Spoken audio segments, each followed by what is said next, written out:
Sto facendo Ora chiariamo le cose.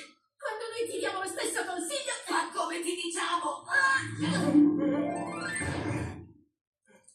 Grazie per la permuta. È il minimo per la mia miglior cliente. Mi dispiace che l'abbia trovato così traumatico. Oh, no, si sta scongelando. Senta, lei è sicuro che sia un normale frigorifero? Sì. E che non lo rinchiuderà più in una prigione di ghiaccio e nostalgia? No. Fantastico.